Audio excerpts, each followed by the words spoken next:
जग्गा शरबती तालाब के पानी के नीचे बेहोश पड़ा हुआ है। शैतान गोगो अपनी काली शक्तियों का उपयोग करके एक जादुई रोशनी रेगिस्तान में भेज देता है। वो रोशनी शरबती तालाब के अंदर जाके जग्गा से टकराती है और जग्गा तालाब के बाहर जिंदा निकल आता है। तालाब फिर जग्गा से एक पहेली पूछता है, मैं मरती हूँ, मैं कटती हूँ, पर रोते हो तुम, पहचानो मैं कौन हूँ?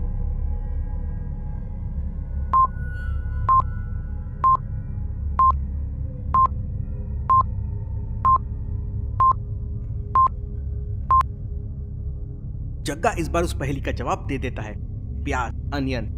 तो तालाब जग्गा को पानी पीने देता है। जग्गा को होश में देख गोगो कहता है, मेरा नाम है पहेली मास्टर गोगो, खेलता हूँ मैं पहेलियों से खो खो। उधर अथर्व और रिया रेगिस्तान में जकड़न पकड़न झाड़ियों से निकल रहे थे। तभी कटीली झाड़ियों ने उन लोगों को पकड़ लिया और उन झाड़ियों ने उनसे कहा, अगर चाहते हो निकल हमारी चुंगल से तो देना होगा हमारी पहेली का जवाब। और झाड़ियों ने उनसे पहेली पूछी, मैं हरी, मेरे बच्चे काले, मुझे छोड़, मेरे बच्चे खा ले। क्या है इसका जवाब लॉजिकल आदमी? क्या आप दे सकते हैं?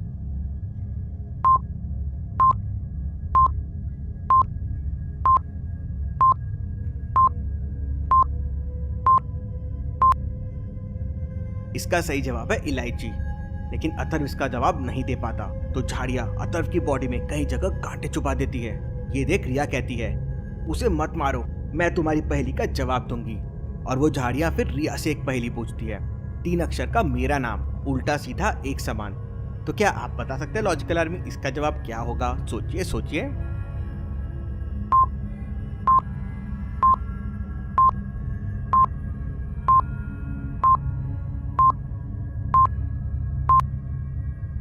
इसका सही जवाब है जहाज। आप सीधे से पढ़िए या उल्टे से पढ़िए, ये सेम होगा। ऐसी और भी चीजें हैं तो मुझे कमेंट में बताना। रिया इसका जवाब दे देती है तो झाड़ियां उन दोनों को छोड़ देती है और कहती है, मैं तुम्हारे घाव को तो नहीं भर सकती, लेकिन यहाँ से बाएं तरफ एक झील के किनारे बहुत सारी जड़ी बूटियां लगी हुई है, वहां जाकर तुम्हारे सारे घाव ठीक हो जाएंगे। अथर्व और रिया उस झील के किनारे पहुंच जाते हैं जहाँ पर बहुत सारी रंग बिरंगी जड़ी बूटियां लगी हुई थी। अथर्व को समझ नहीं आता कि इनमें से कौन सी जड़ी बूटी उसके काम की है। तभी वो झील कहती है, एक ऐसी जड़ी बूटी ढूंढो जो हरी है और पीली भी है, ब्राउन भी है लेकिन लाल नहीं है, उसमें 3 लीव्स है और 4 फ्लावर्स है। सोचिए लॉजिकल आर्मी और मुझे बताइए ABCD में से कौन सी जड़ी बूटी चाहिए अथर्व और रिया को। आपका आंसर मुझे कमेंट करके बताएं।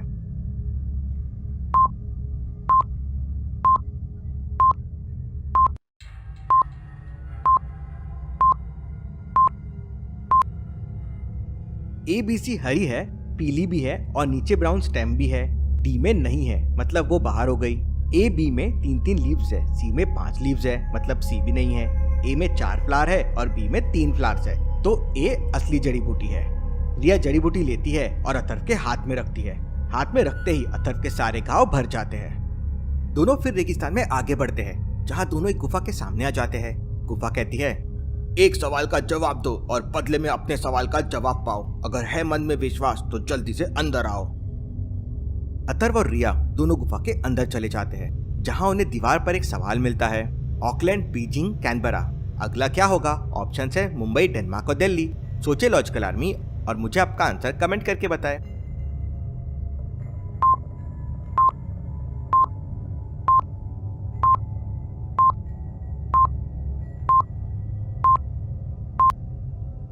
चौथे नंबर पे दिल्ली आएगा।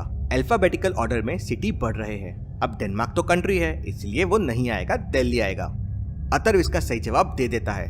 फिर गुफा के अंदर की दीवार से फिर आवाज आती है, अपना सवाल दीवार पर लिखो। अथर्व दीवार पर लिखता है कि उसे नक्शे का टुकड़ा कहाँ मिलेगा, और फिर दीवार पर लिख के आता है कि नक्शे का टुकड़ा अमीबा मौसी के पास मिलेगा। अथर्व और रिया वहां से आगे के लिए निकल पड़ते हैं। जैसे ही वो लोग एक पेड़ के नीचे से गुजरते हैं, दोनों एक जाल में फंस जाते हैं। उस पेड़ के ऊपर जग्गा बैठा हुआ था और उसी ने ये जाल बिछाया था। जग्गा अथर्व और रिया को जाल में फंसाकर पेड़ पे लटका देता है और कहता है, गोगो बहुत खुश होगा। लेकिन अथर्व अपनी चूमंतर तलवार से वो जाल काट देता है और नीचे आ जाता है। इसके बाद जग्गा भी अपनी तलवार निकालता है। अथर्व और जग्गा के बीच जोरदार लड़ाई होती है, लेकिन अथर्व की चूमंतर तलवार बहुत ताकतवर थी, वो जग्गा को हरा देती है। जग्गा डर जाता है और वहां से गायब हो जाता है। अथर्व और रिया अमीबा मौसी के पास पहुंच जाते हैं। अमीबा मौसी के घर के बाहर एक पहेली लिखी हुई थी, जिसका सही उत्तर देके ही अथर्व और रिया अंदर जा सकते थे। यूं तो मैं हूँ कागज का टुकड़ा, पर सबको राह देता हूँ। नहीं बोलता हूँ कभी मैं, पर सबको सच्चाई बताता हूँ। तो क्या आप इस पहेली का उत्तर दे सकते हैं लॉजिकल आर्मी? सोचिए और मुझे आपका आंसर कमेंट करके बताएं।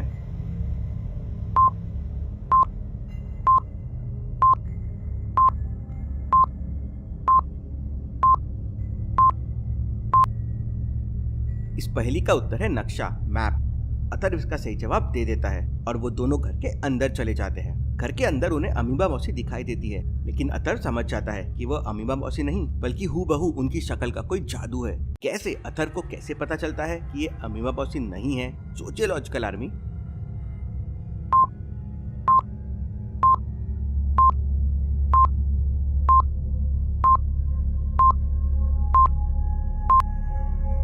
गौर से देखिए, रिया और अथर्व के नीचे परछाई बन रही है, लेकिन अमीबा मौसी की नहीं बन रही है। अथर्व अपनी छूमंतर तलवार बाहर निकालता है तो मौसी की परछाई वहां से गायब हो जाती है। वो दोनों घर में आगे जाते हैं तो उन्हें अमीबा मौसी मिल जाती है। अथर्व अमीबा मौसी से नक्शे का वो टुकड़ा मांगता है जिससे वो आगे का रास्ता पता कर सके। तो मौसी कहती है, मेरे पास पुराने से पुराना हर नक्शा मौजूद है, मैं तुम्हें अभी ढूंढ कर देती हूँ।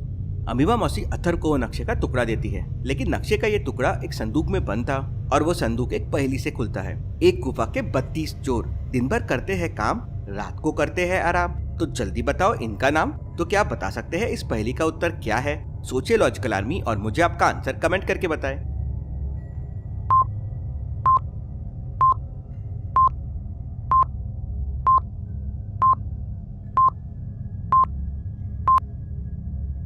इस पहेली का उत्तर है दांत। हमारे 32 तीत होते हैं जो दिन भर काम करते हैं और रात को आराम करते हैं। अथर्व इसका सही जवाब दे देता है और नक्शा प्राप्त कर लेता है।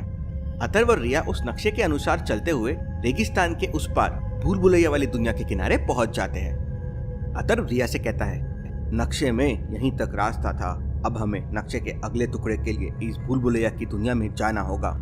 वो दोनों उस भूल भुलैया की दुनिया में प्रवेश कर जाते हैं। उधर गोगो ये सब देख परेशान हो जाता है। वो जग्गा और धमाका सिंह को आवाज लगाता है तो दोनों वहाँ पे प्रकट हो जाते हैं। गोगो कहता है, जाओ उस भूल भुलैया की दुनिया में जाकर उन दोनों को खत्म कर दो। मेरा नाम है पहेली मास्टर गोगो, खेलता हूँ मैं पहेलियों से खो-खो। जग्गा और धमाका सिंह कालीन की मदद से भूल भुलैया वाली दुनिया में पहुंच जाते हैं। उधर अथर्व और रिया को आगे जाने के लिए 2 रास्ते दिखाई देते हैं। वह लोग पहले रास्ते पर जाते हैं, लेकिन थोड़ी देर में घूमकर वापस उसी जगह पे पहुंच जाते हैं। इस बार वो दूसरा रास्ते पर जाते हैं, लेकिन फिर से घूमकर वापस उसी जगह पर आ जाते हैं। अब तीसरी बार अथर्व दोनों रास्तों को ध्यान से देखता है और समझ जाता है कि कौन सा रास्ता सही है, ए या बी। तो सोचिए लॉजिकल आर्मी और मुझे बताइए इस बार उन्हें कौन सा रास्ता लेना चाहिए? पिछली दोनों बार तो अलग अलग रास्ता लेने पे भी वो घूम के वापस वहीं आ गए।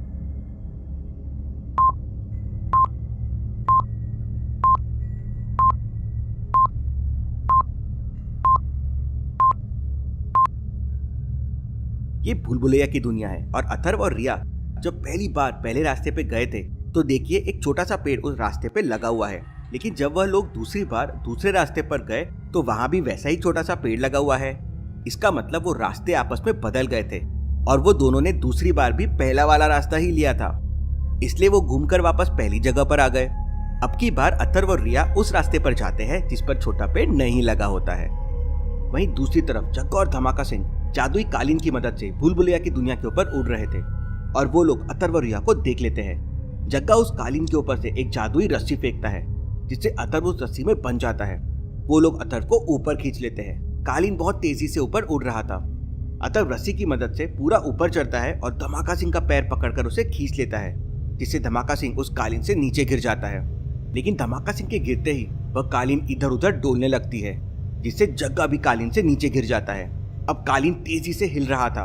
तो क्या अब आप कुछ सोच सकते हैं जिसकी मदद से अथर्व खुद को बचा सकता है इस कालीन से गिरने से? सोचिए लॉजिकल आर्मी।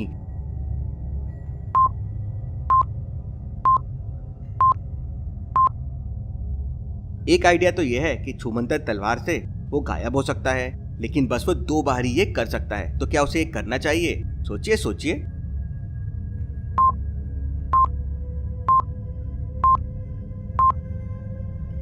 अथर्व अपनी तलवार से ही खुद को बचा सकता है। वो अपनी तलवार उस कालीन में गाड़ देता है और उसे पकड़कर मजबूती से बैठ जाता है और आगे जैसे ही कालीन एक तालाब के ऊपर से गुजरती है, अथर्व अपनी तलवार निकालता है और तालाब में कूद जाता है। तालाब के अंदर एक बहुत बड़ा सांप था। वो अथर्व को अपनी पूंछ में लपेट लेता है। अब रिया कहीं दूर है। अथर्व यहाँ तालाब में फंस गया है और जग्गा और धमाका सिंह दोनों को ढूंढ रहे हैं। अब क्या होगा आगे देखते हैं अगले वीडियो में। Thank you.